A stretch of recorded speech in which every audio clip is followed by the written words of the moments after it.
C'est vrai, les insultes, c'est l'arme des faibles. Donc, faut pas répondre à ces insulteurs. Les gens de la paire, de toute façon, ils n'ont pas d'argument. Tout ce qu'ils savent faire, c'est insulter. Donc, s'il vous plaît, les gars, répondre sur ce terrain. Merci beaucoup, Timaba. Merci, Ibou Solomani, Billy Diop. Bonsoir à toutes et à tous. Et ça, ma gars, comme nous l'avons fait. Comme nous l'avons fait, ça, ma gars, fou, Sénégalais, mon nek ci aduna bi. Partout en Europe, en Afrique, gars, aux États-Unis, partout, je dis, partout dans le monde, au Brésil, en Chine, faux Sénégalais, mon nek, sama gars. Merci Aline Fall, merci Abdou Karim, merci Omar Diop, merci à toutes et à tous. Sama gars, yen ñepp ma ngi di ziar. Merci Sarah Modou Issa. Jagen jëfate sama gars. Pour non, c'est pas grave, Soumata. Baille les nuits saga, ça sert à rien. Ouais. Merci Diossi Samba. Bonsoir, gars, xam nga ku lay saga mën nga ko bloquer. Mais pour moi je trouve que ça c'est trop facile. Dang kay baye moy ay ci ay sagam. Parce que wax na len que laqatu ci ginaaw téléphone wala ginaaw ordinateur wala ginaaw tablette di saga. Xolal c'est l'arme des faibles. Man ku jakkalo man les yeux dans les yeux. Do ma saga. Moi j'ai appris à me battre à mon bas âge. Saga mom ñepp ko man. Merci Adama Sénégal. Merci Françoise Mangin. Merci à toutes et à tous. Sama gaay, ma ngi len di ziar bu wër wër. Légui gaay, bonsoir à toutes, vraiment merci, bonsoir. Fou Sénégalais mu ne gaay, ma ngi lay nuyu. Aline Marème Ndiaye, merci Aline. Ouais, j'ai compris. Merci Amba. Merci encore une fois vraiment à toutes et à tous sama gaay. Amu len morom. Sama gaay, comme je l'ai dit à l'annonce, gis ngeen que j'ai commencé l'annonce. Merci beaucoup Mamadou Tal. Merci Babacar Badiane. Merci, je comprends parfaitement ce que vous dites mes chers amis. Mais ne vous inquiétez pas, nous sommes engagés. Et bu ñu ci engagé wu xam nañu lépp liñ ci xaar. Donc les gars, de toute façon gis ngeen lu ma leen am bu ngeen demee à un certain moment di ngeen gis waa APR ñooy dugg tout le temps suñu live yi di ko dagg. Mais ne vous inquiétez pas, bu ñu ko daggee man je reviens à la charge. Tant que yéen a ngi fi man maa ngi fi parce que sama gars yi yéen ay vrai patriote ngeen man yéen a tax may def samay live. Donc comme encore une fois ni ma koy waxee ay saaga Assane Diouf ku mu déranger di laay war a suuli am nga leneen loo ñun invité wu ñu kenn fii ku bëgg kaay ñu wéccante xalaat argument boo indi ñun on est prêt pour débattre. Nous sommes des démocrates, nous sommes des républicains. Donc je pense que Sénégal ñoo ko bokk mun nañu weccee xalaat sans saaga sans xaste ni rien du tout. Mais ça c'est loolu waa APR de toute façon ñoom loolu la ñu mëne. Donc s'il vous plaît kenn ku ne ak li mu mëne bàyyi leen que li mu mëne. Sama gars yi yéen moom ziar naa leen. Sama gars yi dama commencé ne leen triple peine, la triple peine pour Assane Diouf. Triple peine sama gars yi. Et vous savez pourquoi m'a annoncé la triple peine pour Assane Diouf? Gars yi Billy Diop, merci tout le monde. Alors, la triple peine c'est quoi? Assane a été rapatrié des États-Unis. Sa maison a été saccagée. Il a été mis en prison. C'est du jamais vu. Du jamais vu. Ça n'existe de toute façon dans aucune justice dans le monde.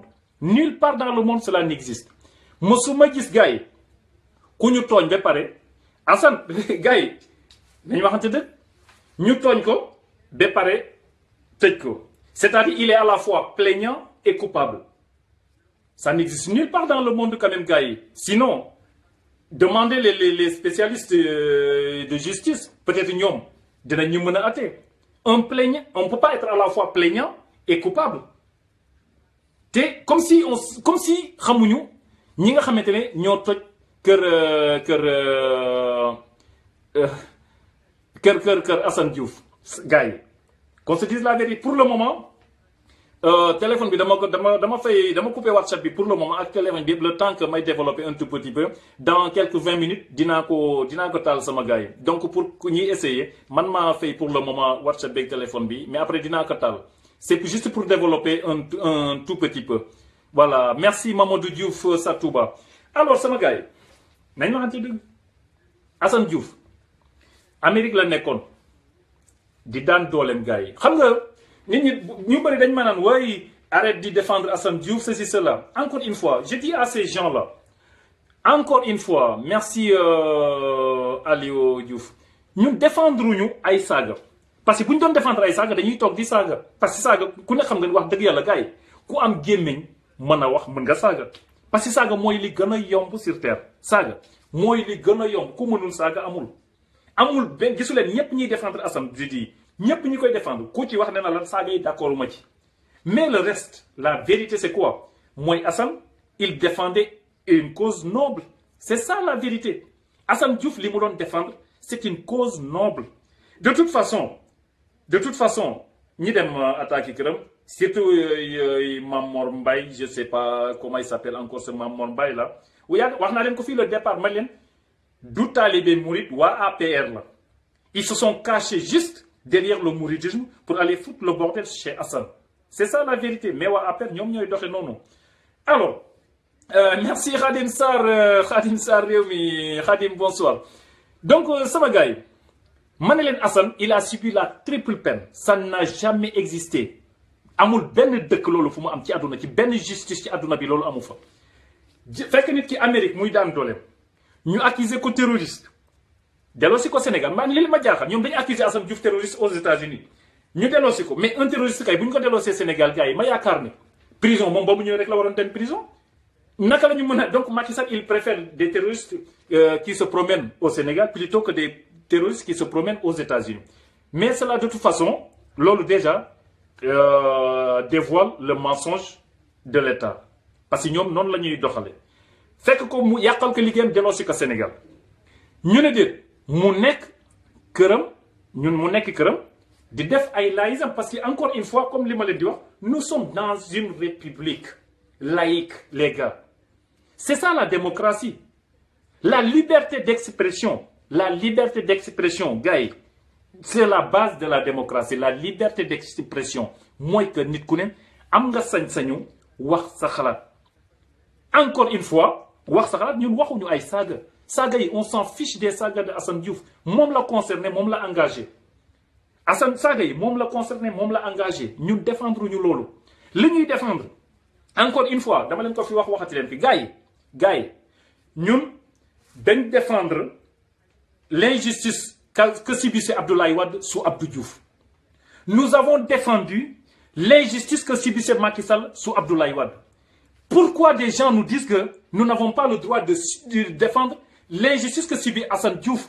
ou Khalifa Sall ou Karim Wade sous Macky Sall au nom de quoi pourquoi gars yi ñun ñu défendre Abdoulaye Wade injustice bi ko Abdou Diouf doon teg défendre Macky Sall injustice bi ko Abdoulaye Wade teg léegi nit ñu ne ñu bu leen défendre Assane Diouf bu leen défendre Macky Sall bu leen défendre Karim Wade ak ñëpp ñi si biir ñoom Tata Aïda Diong ak ñoom Imam Ndaw lu tax duñu leen défendre ñun suñu combat mooy injustice fu mu mën a jóge suñu Sénégal ku ko teg sénégalais ñun dañuy taxaw défendre ko dañuy taxaw dénoncer ko ñoo bañ ba tëddi suuf on est pour la démocratie on est pour la liberté d'expression on est contre la dictature on est contre l'injustice gars yi ñun injustice la ñuy dénoncer injustice te Assane Diouf dañ ko tooñ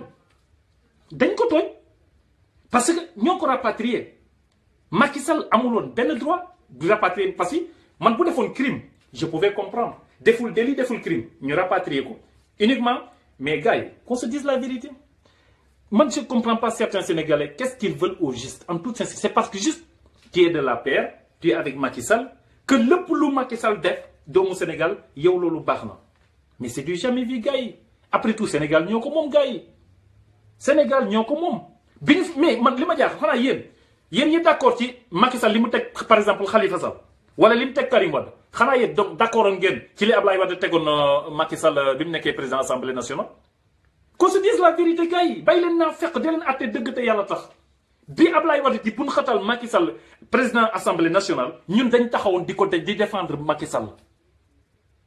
défendre Macky Sall malgré xamoon nañ ne pourtant Macky Sall du nit ku baax mais n'empêche dañ ko doon défendre parce que dañ gisoon ne li ko Ablaye Wade di teg injustice la woon ñu taxaw défendre ko léegi tey Macky Sall moomu di teg Khalifa Sall injustice ngeen ne duñ ko défendre muy teg Assane Diouf injustice ngeen ne duñ ko défendre muy teg Karim Wade injustice ngeen ne duñ ko def lu tax duñ leen défendre pour lan Macky Sall daf leen gën ñëw pour lan man je veux juste les gens qui yee waa APR yi saaga nit ñi ak di attaquer këru jàmbur yi ñu wax ñu ndax ñoom Macky Sall dafa gën ñi ñu doon défendre de grâce gars yi ñun dama leen suñ combat du arrêté bi la yom yi ak xoolal fii suñu Sénégal bi ku fi mënti doon président de la République parce que le combat du arrêté wu rek si mag dañ ne injustice lañ dul seetaan ba ku ñu voté la pour parce que gars yi c'est quoi Macky Sall il est sénégalais comme vous et moi demandez sunu ay voix 67% des Sénégalais l'ont élu président de la République maintenant 67% des Sénégalais l'ont mis au paradis et lui il veut nous mettre à l'enfer duñu ko nangu gars yi nañu waxante dëgg duñu ko nangu pour quelle raison Macky Sall ñu voté ko def ko président de la République gars yi mu di ñu teg ay muy teg ay nit ay injustice ngeen ne bu ko kenn défendre au nom de bu ñu défendre nit ñi muy teg injustice bàyyi leen naa fekk te di waxte yàlla tax sur ce point encore une fois li ma ne la triple peine pour Assane Diouf gars yi d'abord il est en prison et pourtant il y a personne qui a déposé plainte contre Assane Diouf personne n'a déposé plainte contre Assane Diouf loolu fan la am si àdduna bi xanaa nit dañ lay porter plainte procureur non nga jaar gendarmerie ñu entendre la ou à la police suñ la entendre jàllale dossier bi procureur mooy décider ndax daf lay renvoyer tribunal oui ou non léegi bu la procureur excusez-moi renvoyer tribunal maintenant foofu la juge di amee pour tëj la wala ñàkk la tëj mais man j'ai jamais vu nit ku ñu dem këram toj ko ñi ko toj taxaw di bàkku ne ñun ñoo toj këram ñooñu dara fekku leen ci ki ñu toj këram moom ñu jàpp ko tëj mais c'est du jamais vu ça n'existe nulle part dans le monde kuy défendre lii yéen ñi koy défendre ñépp nag maa ngi leen de yéen ñi koy défendre yépp ma ne leen demain fera jour di ngeen xam ndax li ngeen di défendre justice la wala injustice gars yi lu dul dëgg gars yi yàllaa ñu tiimu ñun ñëpp lu dul dëgg kenn waru ci ànd kenn waru ci d'accord de la même manière ñu taxaw ne d'accord ñu ci saaga Assane Diouf yi de la même manière la ñuy taxaw ne li ñu teg Assane Diouf tegguñu ko fenn du dëgg du yoon te fu ñu taxaw sañ nañ ko wax fu ñu nekk nag moo xam Sénégal fu ñu nekk sañ nañ taxaw ne li ñu teg Assane Diouf du dëgg du yoon qu'on se dise la vérité gars yi qu'on se dise la vérité tooñ nit ki toj këram parce que ñoom wax naa leen waa APR mais Assane Diouf def leen di gêner def leen doon gêner ça tout le monde le savait on savait pertinemment que tôt ou tard il allait le mettre en prison parce que man c'est pourquoi je lance un appel solennel porte-parole des Mourides Serigne Bass Abdou Khadre franchement man je lui lance un appel solennel ñun dañ koy ñaan moom nag génn a def déclaration lillahi wa rasul ne xam le ne moom toppul Assane Diouf dara pour que au moins mu leer ñépp ne waa APR ñoom ñoo bëgg a régler les comptes à Assane Diouf de toute façon Youssou Ndour avait sonné l'alerte Youssou Ndour ci boppam taxaw na fi nee na moom bu Bercy passé dina régler ay comptes Assane Diouf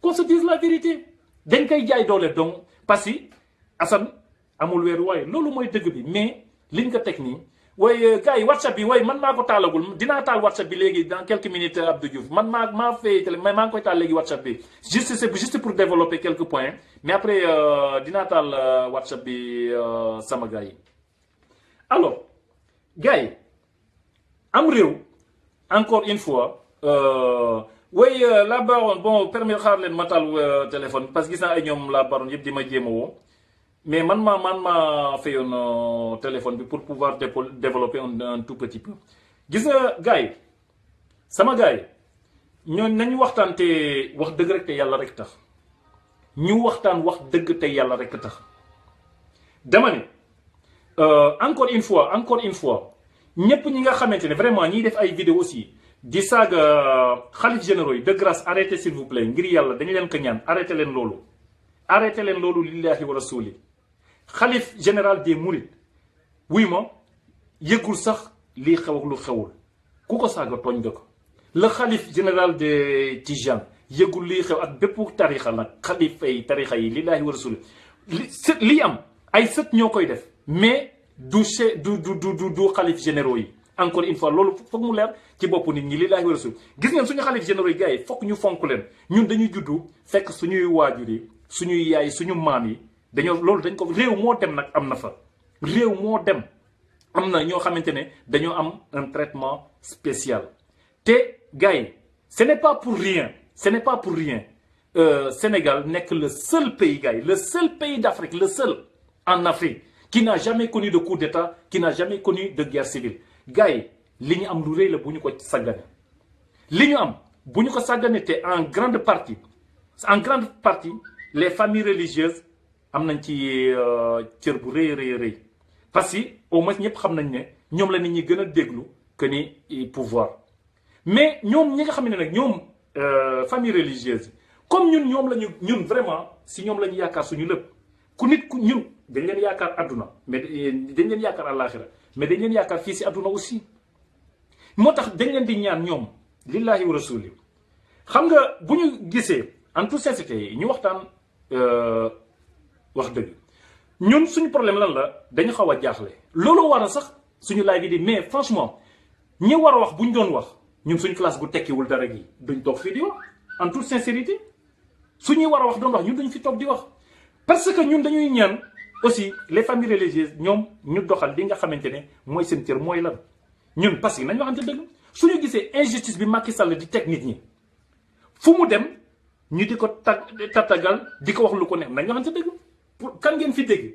famille religieuse bu Macky Sall dem normalement dañ ko war a taaj nekk joxoon nit ñi seen i carte d'identité en toute sincérité famille chef religieux dañu waroon taxaw ou bien porte-parole yi taxaw ne Macky Sall faut donner aux gens leur carte d'identité nit ñi ñoo moom seen i carte d'identité jox leen que parce que ñun loolu rek la ñuy ñaan famille religieuse mooy ñoom ñuy wax Macky Sall la ñu parce que man su ma gisee par exemple Khalifa Sall ñu tuddee ko Khalifa Ababacar Sy muy taalibe Tidiane akkan moom Khalifa Sall parce que man waa kër Khalifa Sall xam naa leen ñoom ñu ABZ dama fay dem su ma demee seen kër ñoom Khalifa Grand Yoff man tout le temps jàgg naa fa dem te saa yi ma fa demee dañ may toppatoo tëral ma comme ni ñuy tëralee buur ay nit ñu baax la ñu billaahi wallaahi waxuma waxu politique dama faa dem samay xar yi may dégg xam nañ li ma ndax ànd gunge nañ ma kër Khalifa Sall ñu may toppatoo comme ni ñuy toppatoo buur te dama leen xam te pourtant man bokkuma ci parti Khalifa Sall bokkuma PS mais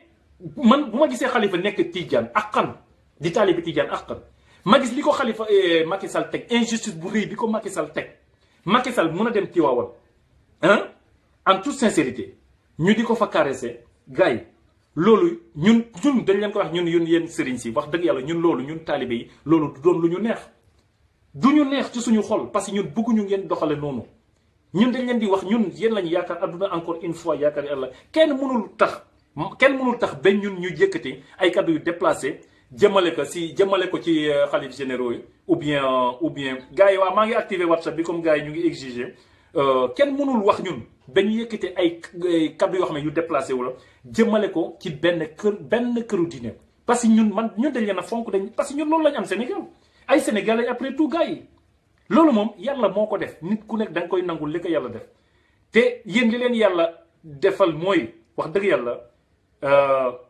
l'islam lañ leen may politique ni ñu koy defee Sénégal ku bokk ci këri diine waroo ci dem politique ni mu mel Sénégal moo xam muy jàngu bi moo xam muy l'islam bi ak diine bu mu mën nekk Sénégal politique vraiment ñun xaaruñu fa kilifa diine yi fi ñu leen di xaar mooy ngeen tete ñu si yoonu yàlla fi ñu leen di xaar mooy bu pouvoir bi wàccee yoon comme ni ko maam Abdou Aziz daan defee ngeen teg ko si yoon su pouvoir bi wàccee si yoon comme ni ko Serigne Abdou Lahad Mbacké daan defee ngeen teg leen si yoon ni ko Serigne Saliou Mbacké daan defee ñun ci loolu la ñuy xaar gars yi activé na WhatsApp bi ci loolu la ñuy xaar képp kuy kilifa diine mais wax dëgg yàlla encore une fois xam ngeen ne injustice bi li ñu permettez-moi s'il vous plaît ma jël ci si ligne bi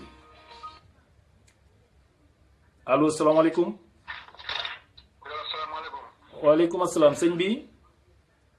Amadou Guissé depuis Italie. Amadou ñu ngi lay ziar Amadou.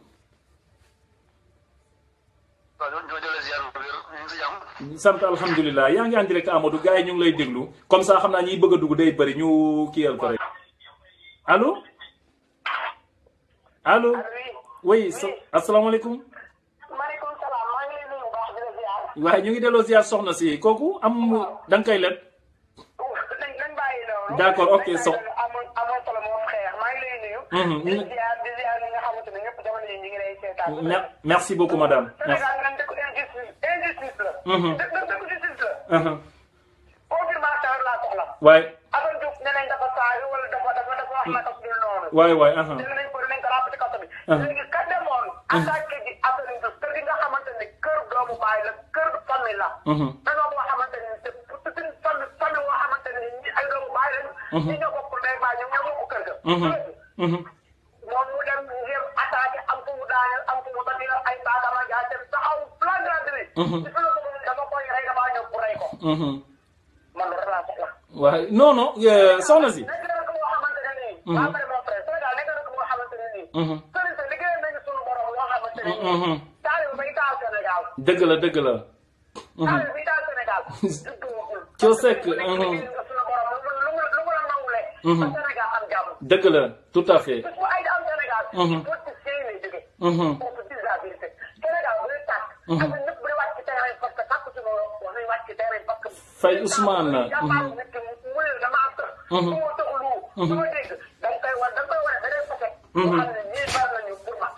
Tout à fait. Mais dama ni fekkee Sénégal c'est un pays de justice moodu xam nga ñàkk jox la ma yàlla baal weesuwul ngay dem ci kër bu ko wàcce kaamil amee ngay dem di rendi xar ba wala nag ba wala ginaar gi yaa koy rendi Agnias Bokar Ba waay yaay dalal gan yi bu ñu tàggee par yaay raxas mbana yi tout à fait xamuma kenn parce que man dama guddewal la foofu bu problème amee wala da nga jàpp ni dañ koy wax te neexu la dëgg la Salut El Hadj Ndiaye. dëgg la soxna si.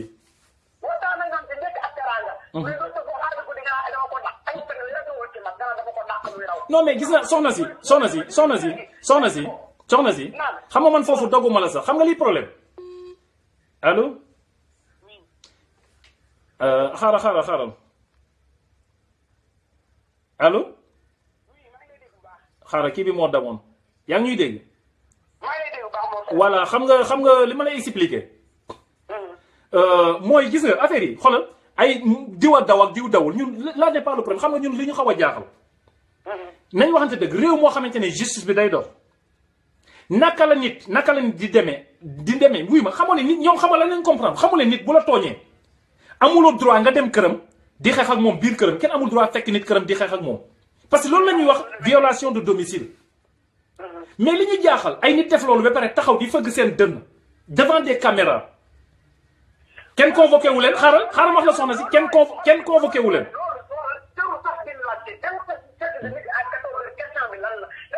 lenn numéro WhatsApp bi dinaa ko joxewaat léegi. waaw. mais. waaw. non c'est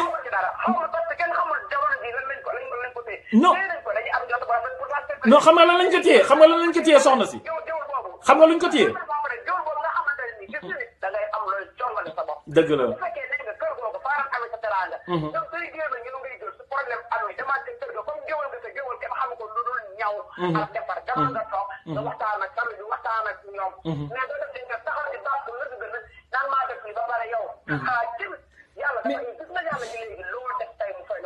dëgg la salaam El Hadj Diop waaw kii woote Espagne xaaral tuuti rek dinaa la jël kii woote Espagne maa ngi gis appel bi mais xaaral tuuti s'il vous plaît soxna si terminé waaw waaw soxna si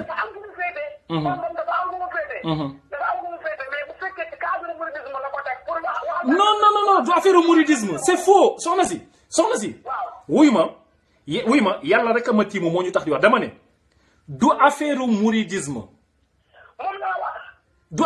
gis nga ñi wuy ma gis nga Mamor Mbaye moomu waa APR la wuy ma soxna si ay militant APR ñoo dem kër Assane Diouf du ay murid moom laa lay expliqué xoolal soxna si gis nga ni wuy ma dañuy waxtaan rek te yàlla tax xam nga luy problème dama ko wax keroog dama ne gis Assane Diouf bu bokkoon APR tey su Assane Diouf bokkoon APR dara du ko ci fekk du Penda Ba mu ngi nii France di traîner ak passeport diplomatique te ndeyam du diplomate baayam du diplomate. waaw non mais non dama lay expliquer rek xam nga dama lay xamal ne la Penda Ba moo gën a tuuti.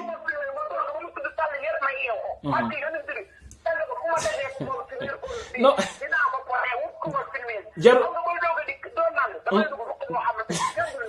jaru ko jaru ko soxna si jaru ko.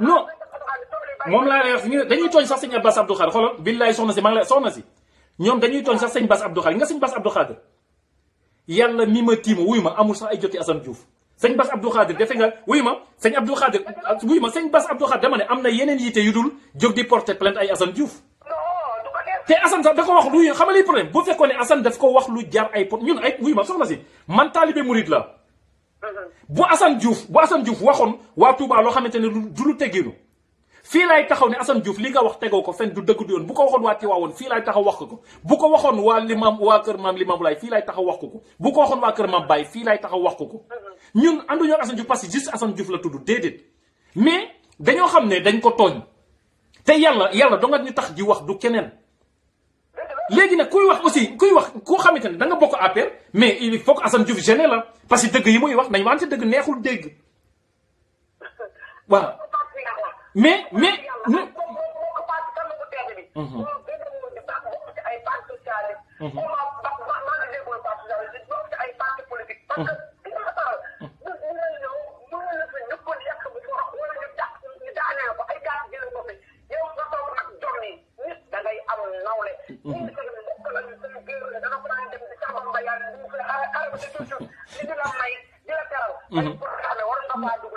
amul waaw non comprendre naa la jërëjëf jërëjëf soxna si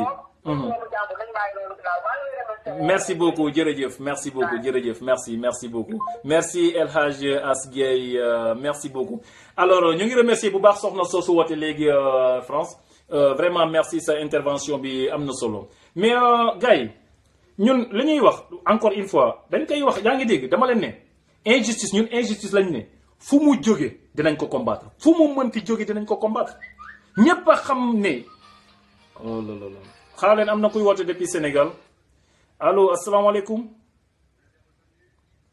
allo. allo Ibou ça va. oui ça va alhamdulilah soxna si. oui Ibou. waaw ñu ngi lay dégg bu baax soxna si kooku. na nga def. ñu ngi sant bu baax. Mauritanie. maa ngi wootee Mauritanie waaw. ah yaa ngi wootee Mauritanie d'accord merci ana waa Mauritanie. ñu ngi lay nuyu bu baax a baax. jërëjëf ñu ngi lay sant soxna si mën nga joxe sa tur wala da nga koy denc.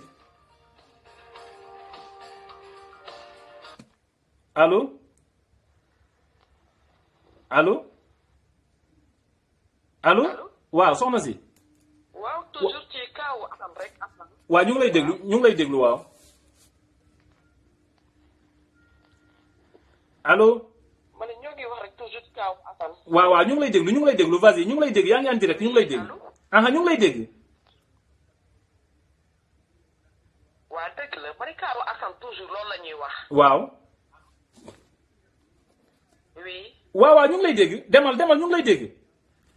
xam nga Assane. waaw. xam nga Assane moom ay mbiram. waaw. yomb. parce que da leen a déranger dafa déranger moo tax dafa déranger ñu bëri. tout à fait. du yomb. gis nga am na ñoo xamante ne. waaw. jaru ñoo dund. dëgg la. Assane. dafa góore. waaw. xam na li muy wax. dara lu muy wax. am rawatina nag ñoom 2 pistes lañu ñooy jaruñu waxanteel. doy na waar de. 2 pistes. góoru Sénégal moom bu demee bay doon 2 pistes doy na waar de. waaw maa la wax li man 2 pistes jarul waxanteel. tout à fait tout à fait. waay. waaw kon ci kaw loolu rek. kon ci loolu ma lay wax rek leen rek laa la ci xamal. waaw. maa la wax lii. parce que kenn ku ci nekk dof la koy fekk daf dëgg gi muy wax. ndax dafa góore. dëgg la. ñi tàq jël seen appareil di ko taf ci mur yi 2 pistes la ñu. dëgg la. góor du jonga daw. ñoom ñëpp dañoo jong daw. dëgg la. waay. doy na waar de. du dëgg. dëgg la kañ dëgg la soxna si. dëgg la doy waar dëgg laa lay wax. way ñu ngi lay dégg ñu ngi lay dégg. Assane nag. Assane nag ay tiram. waaw. nii rek la mën a demee parce que dafa déranger yu bëri. tout à fait tout à fait. kaw ba ci suuf nag. xam nga Youssou Ndour bertem bii. 2019 la. campagne 2019 la booy xool. Grand Théâtre moo nekkoon biir Paris. tout à fait. xam nga li may wax. waaw way xam naa li ngay wax bu baax. waaw d'accord. kon yéen bu leen am dara lu leen naqari. parce que ñoom déjà seen xol jeex ba pare ndax benn nit.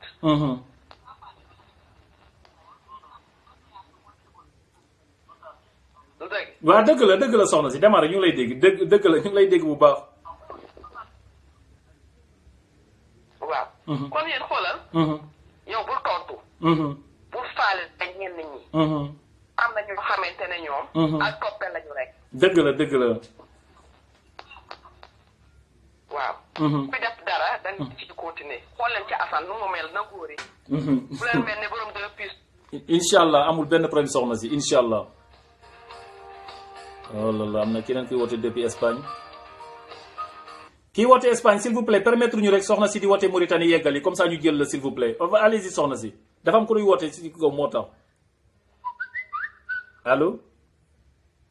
ok naa woote waat léegi. waaw d'accord merci beaucoup soxna si.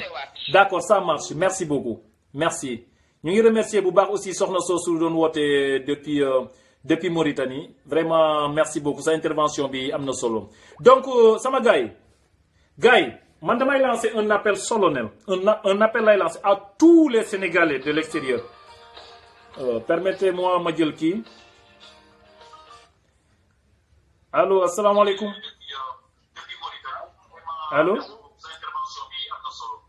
allo oui waa sëñ bi ñu ngi lay dégg doo wàññi kii bi ngay dégloo noonu live bi doo ko wàññi ñu ngi lay dégg. ok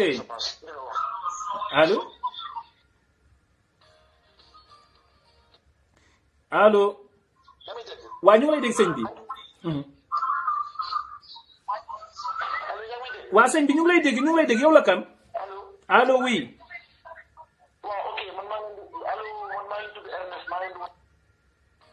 oh là s'il vous plaît kii woote Espagne dinañ la jël may ñu tuuti rek kii woote Italie yeggali s'il vous plaît allo. waa sëñ bi waxal ñu ngi lay dégg. waa Ernest waa ñu ngi lay dégg Ernest s'il vous plaît ngeen gàttal quoi parce que ñuy woote daa bëri waaw. waaw mais dis donc s'il vous plaît kii woote France xaaral tuuti rek ñu jël la allo Ernest. oui waa Ernest waaw nga ni. ma ne Sénégal. c'est-à-dire dafa bëri ay naafeq quoi. c'est-à-dire li ñu wax ne population nu muy mel rek. président mel noonu lañ koy may. dëgg la président mel noonu lay am. parce que man dama jaaxle Sénégal yi dañoo amnésique wala seen bopp yi ñoom baaxul wala qu'est-ce qui se passe. affaire Khalifa Sall bi dafa ma metti tellement man je ne suis pas appelé je suis apolitique sur le waaw mais injuste. Sénégal dafa naa dañ lay tooñ ba pare. tëj la waaye. dañ lay tooñ. ba àddina yëpp dañ lay tooñ. wala mais ñu jël teg seen tànk suul yëpp. waay. balaa ñuy wax problème affaire Khalifa Sall. mais directeur port il a saccagé port. wala gestion bi nébuleuse la fi am. directeur de la poste gestion bi nébuleuse la fi am. mais demal port. parce que ils sont de la.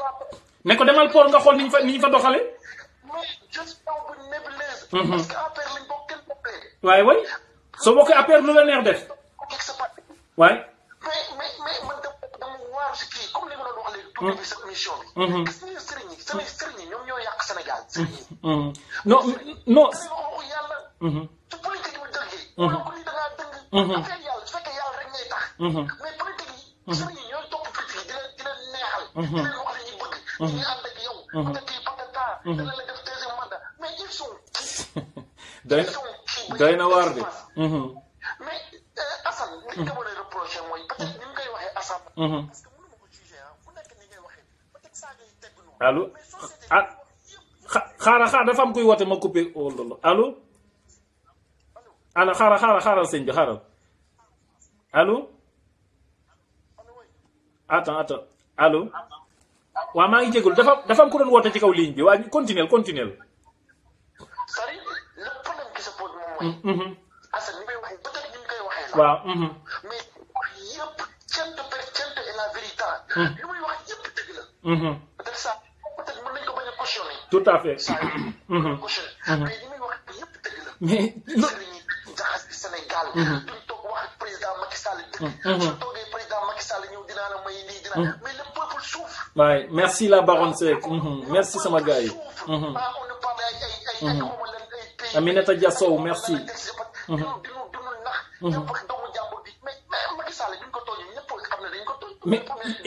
mais c'est ce que je disais tout à l'heure loolu laa doon wax léegi nii man li ma jaaxal dama ne ñi ànd ak Macky Sall ci li muy teg Khalifa Sall ak ñoom Karim Wade ça veut dire que ñoom àndoon nañoo ak Ablaye Wade ci li mu doon teg Macky Sall.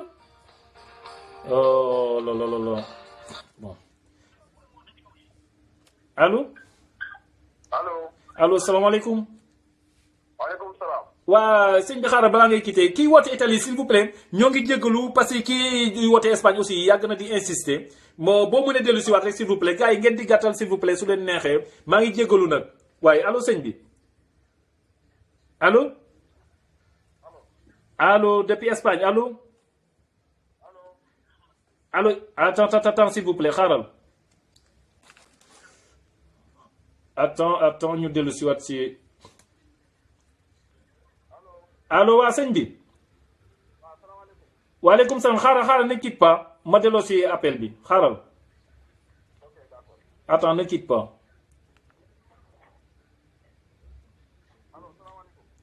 waaleykum asalaam sëñ bi waaw ça va kooku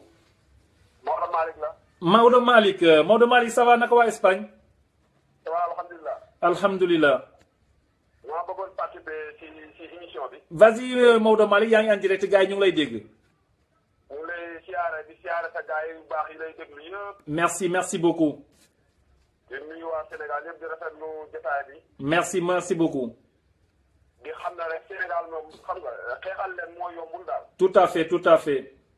parce que nit li gën a jafe ci nit. parce que sénégalais lu ci gën a bëri ba da nga leen di xeexal mais duñ gis ne ñoom ngay xeexal quoi dañuy gis ne ñoom. dëgg la Abdou Dramé Daouda Sow merci. lu muy xeex da ngay xool ne amul ci loo xamante ne ci lay moom da ciy gagné. merci Serigne Mbacké Thiam. joxe boppam joxe léppam. dëgg la.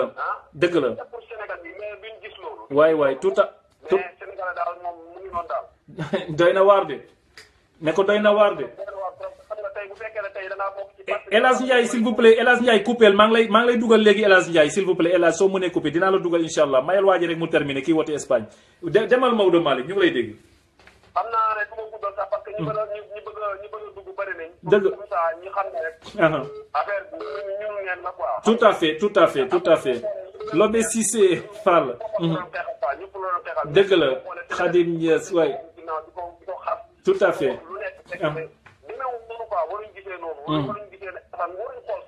non gis nga Maodo nga baal may man dogguma la fa xamal loolu man dama ko wax gars yi tous les jours dama leen ne gis nga ñun défendre ñu ay saaga Assane Diouf li ñuy défendre mooy que Assane Diouf injustice bi ñu koy teg te muy sénégalais comme ñëpp ñun loolu la ñuy défendre dama ne parce que encore une fois ma répété ko pour mu leer ci bopp gars yi dama ne ñun bi Abdou Diouf di teg Ablaye Wade injustice dañ doon défendre Ablaye Wade bi Ablaye Wade ñëw pouvoir ba Ablaye Wade aussi ñu gis ne la mu doon teg Macky Sall président assemblée nationale du yoon ñu taxaw défendre Macky Sall donc su Macky Sall ba yàlla def Macky Sall aussi ñoo doon président su Macky Sall aussi nekkee président de la République di teg Khalifa Sall loo xamante ne du dëgg du yoon di teg Karim Wade loo xamante ne du dëgg du yoon di ko teg Imam Ndaw di ko teg Tata Aïda Diong di ko teg Assane Diouf mais dañuy taxaw ne leen lii du dëgg du yoon duñ ci ànd voilà ñun lu dul dëgg de toute façon dañuy taxaw ne la du dëgg te dañ koy défendre. bu leen neexee nag ñu rey Sénégalais yëpp mais lépp loo xam ne du yoon dinañ taxaw ne du yoon. et bien voilà. nekk am nga droit kaas say droit ci sam réew. tout à fait. parce que tey ñuy wax ni amul kenn koo xamante ne am na looy gagné ci li ngay xeex. tout à fait. mais nag dëgg moom bu jotee. yàlla moo ko moom quoi kenn moomu. ça c'est vrai ça c'est très important. oui. voilà. Aminata Irsel bonsoir. oui tout à fait je suis parfaitement d'accord. waaw. ok merci. waaw jërëjëf waay Maodo Malick jërëjëf merci beaucoup. merci amoo morom merci Maodo Malick jërëjëf wax ji am na solo merci. di remercier Maodo Malick depuis Espagne. eh ben ouais am na keneen ku dugg allo. allô eh bien il est parti donc gars yi nu ma leen koy waxee ñun combat bi ñuy mënee di jàppale Assane Diouf xam nga jàppale bi aussi duñ koy ah ben oui attendez oh là là là allô El Hadj. salaamaaleykum Ibou sama waay. waaw sëñ El Hadj ça va.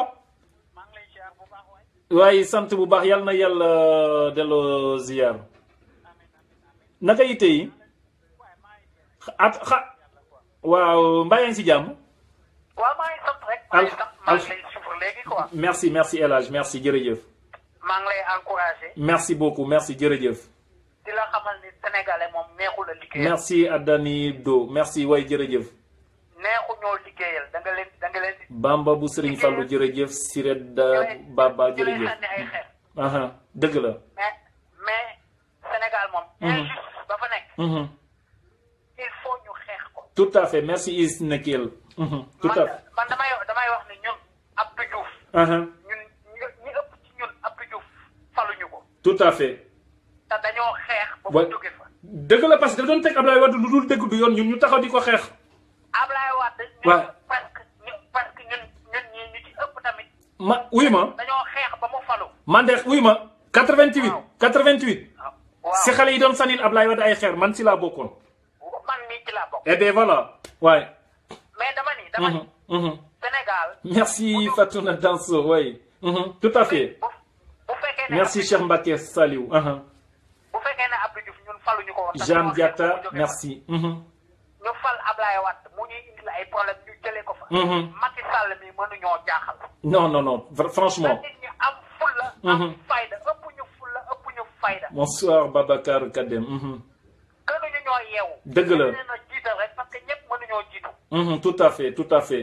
nit ñi jóg am fulla jëlee leen fa. jël keneen teg ko fa. tout à fait. problème ñu jëlee ko fa. Dame Sissoko merci. parce que am na ñoo xam ne duñu politique.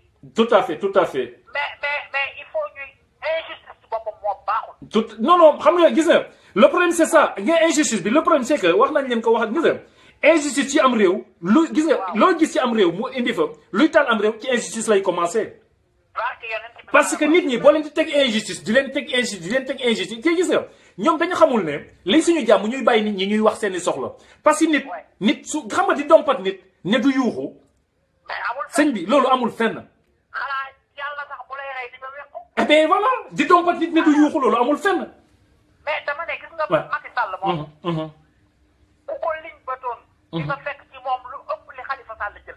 non mais loolu wuy ma saa waay. mais dañoo gore c'est-à-dire. non xoolal du ma la dagg El Hadj.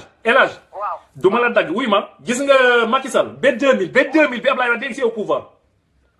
50 000 francs la doon fay dëkkale. xoolal loolu. loolu ma ba 2002 sax wuy ma ba 2002 mu ngi dëkkale di fay location 50 000 francs CFA.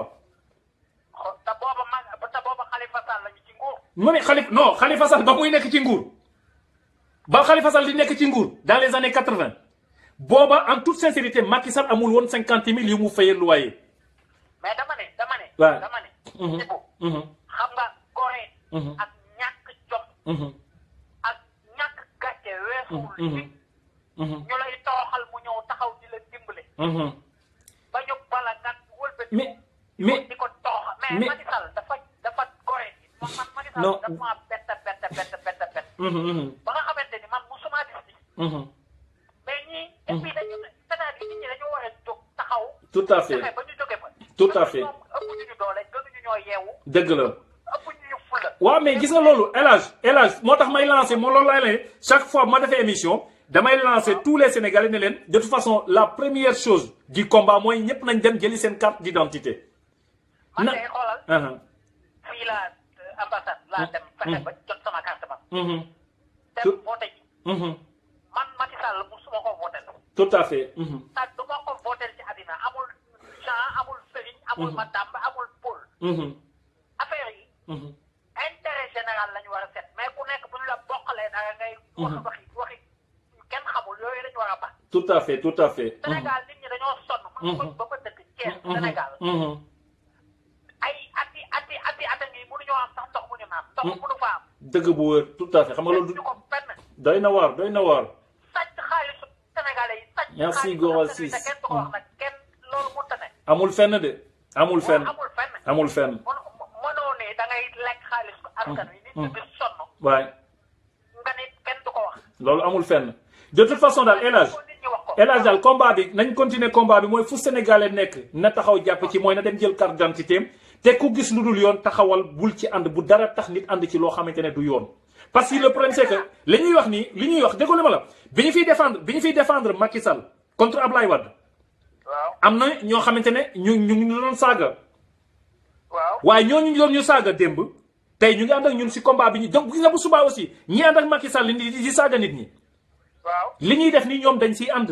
ne vous inquiétez pas parce que ñoom xëy na dañ foog ne Macky Sall du wàcc nguur gi. et puis kay ma xamal la benn waay dafa am habitude boo waxee mu naan la bu fi diw jógee kan moo fi nekk. mais loolu c'est waaye yow man wuyu ma en toute sincérité wuyu ma. waaw gis nga loolu moom wuyu ma ay waxi ku daanu ci charrette la. loolu ay waxi ku daanu ci charrette la ñii mën a yore réew mi Macky Sall moo ci gën a tuuti. xoolal bu da xam nga dañu doon wax Abdoulaye bu fi jógee ku fi toog. tout à fait. ñuy naan kan moo fi toog. Macky Sall moom jërëjëf Bamba mu Serigne Saliou merci Tafa Touré. Japone du ñu jiite. merci Serigne. benn Sénégalais ñuy jiite. buñ ko falee bu je sais que merci beaucoup. jëlewaat ko fa. dëgg la. bu ñu tayiwul ñun bu ñu tay. tout à fait incha allah. dañ leen. waay jëlee ko fa. incha allah. keneen teg ko fa. waay. waay merci El Hadj vraiment jërëjëf merci beaucoup. d'accord incha allah merci beaucoup jërëjëf. alors di remercier bu baax a baax El Hadj mi ngi doon woo noonu depuis France vraiment merci beaucoup El Hadj intervention bi am na solo. donc gars yi li may wax concernant Assane Diouf man damay lancer un appel à tous les Sénégalais de l'extérieur encore une fois s'il vous plaît de grâce gars yi nañu taxaw jàppale Assane Diouf jàppale bi du yem rek ci ay wax.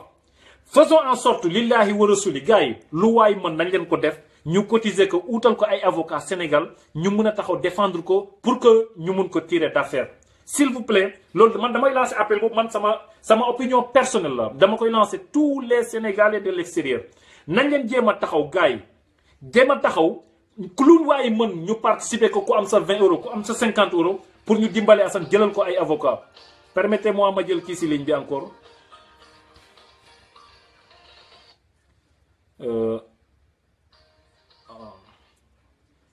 allo asalaamaaleykum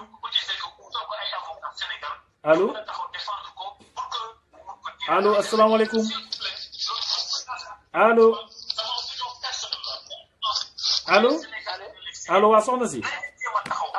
waa soxna si ñu ngi lay ziar s'il vous plaît kii woote France may ñu rek dafa am kuy woote Italie mu yeggali soxna si allo soxna si waa soxna si doo wàññi tuuti fi ngay seetaanee live bi waa ñu ngi lay dégg bu baax soxna si tur bi mën nañ ko am wala da nga koy leb allo s'il vous plaît kii woote France xaaral tuuti rek bu dee yaa ngi suivre ñu jël soxna si ba pare s'il vous plaît waa soxna si allo waa soxna si allo ñu ngi lay dégg soxna waa ñu ngi lay dégg bu baax tur bi naka la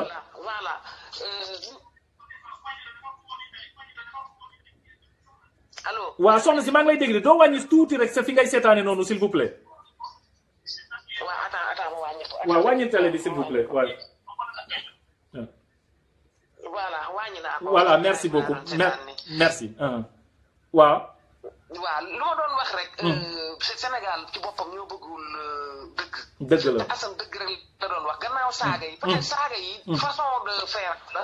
ak lu ko metti ci xolam. dëgg la lu ko mën a manifester woo mu saaga. donc c'est très normal bu ko neexee mu saaga. tout à fait waaye ñuy saaga ñu mérité nañu ay saaga. ndax si la kat yóbba nii dafay saaga. waay comment dirais-je encore kii la sëñ Mbacke kii. non gis nga soxna si xoolal gis nga soxna si xamal tax Assane dugg ci ay saaga.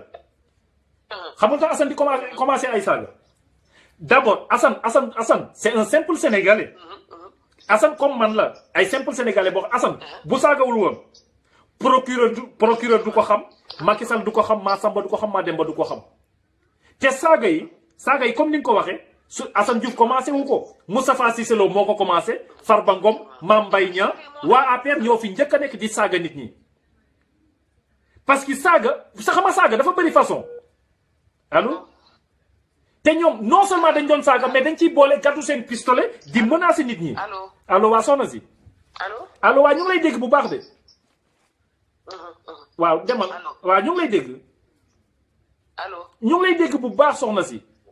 waaw léegi ma ne saaga yooyu muy saaga. képp ku muy saaga. allo soxna si demal ñu ngi lay dégg allo waa ñu ngi lay dégg bu baax. waaw.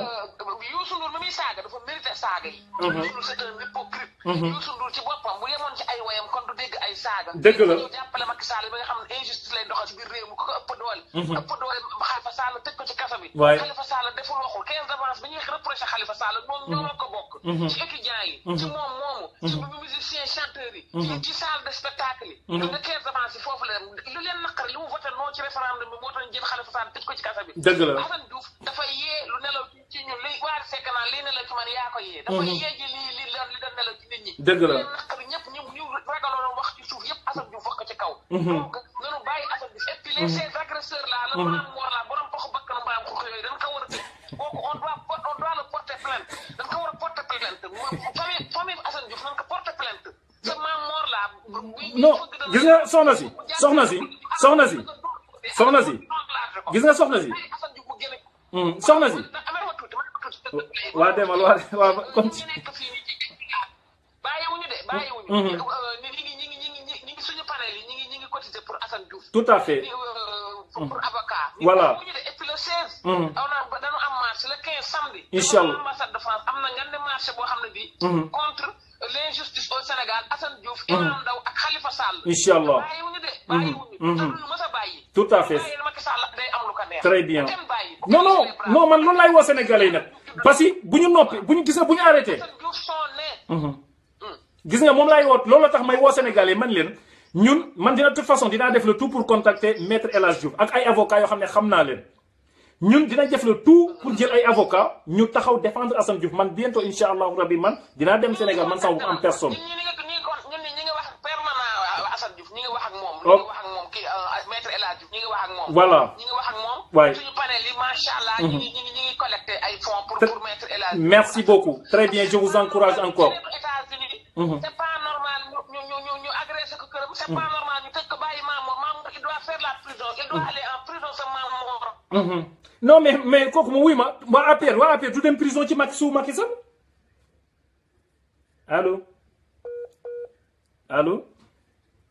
allo waaye soxna si xam naa connexion ba daw allo waaw tout à fait allo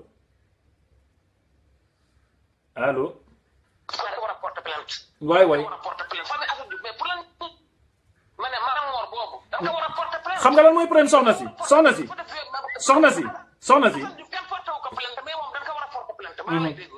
xam nga lan mooy problème bi dama lay expliquer benn affaire gis nga ay ñoom Mamor Mbaye yi xoolal yàkkamti wuñu seen affaire est-ce que yaa ngi dégg lu ma lay expliquer allo yàkkamti wuñu seen affaire parce que xam nga lay problème tôt ou tard Macky Sall tôt ou tard gis nga ñiy agressé nit ñi sous Macky Sall waa APR yi di saaga nit ñi ak agressé nit ñi lu mu yàgg Macky Sall dina wàcc ci nguur gi xam nga Macky Sall dina wàcc ci nguur gi te bu Macky Sall wàccee ci nguur gi nag occasion la pour ñoom ñu régler seen ay compte pour que ku président bu fi nekkati kenn du laqatu ci sa ginnaaw di def sama tey waaw loolu moom xoolal parce que dama la wax benn affaire xoolal porté ko plainte sous Macky Sall du jëriñ dara kooku dama leen ko wax teel ngeen xam que amul kenn kuy défendre Macky Sall ko xam ne boo ko porté plainte sa plainte dina aboutir parce que justice bi sous Macky Sall justice su kumba am ndey la ak kumba amul ndey. teg nañ plainte bi.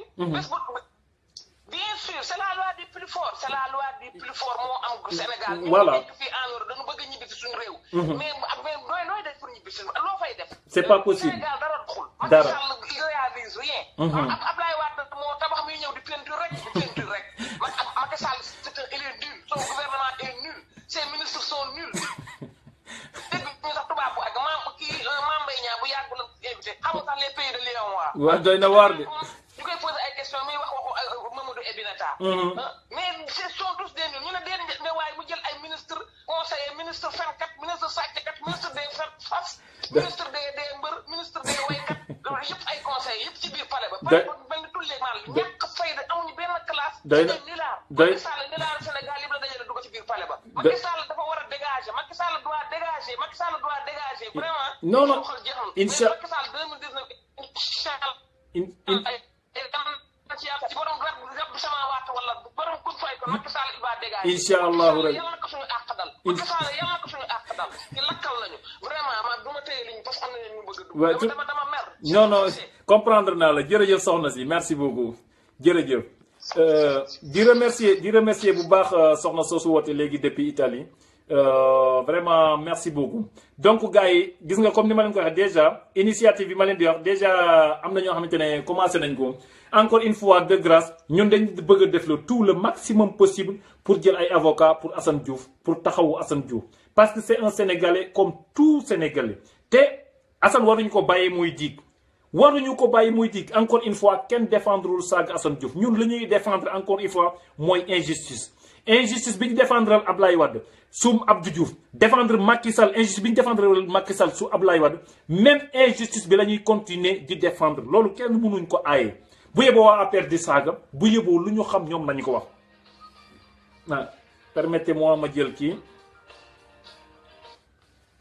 allo sëñ bi allo. waaw.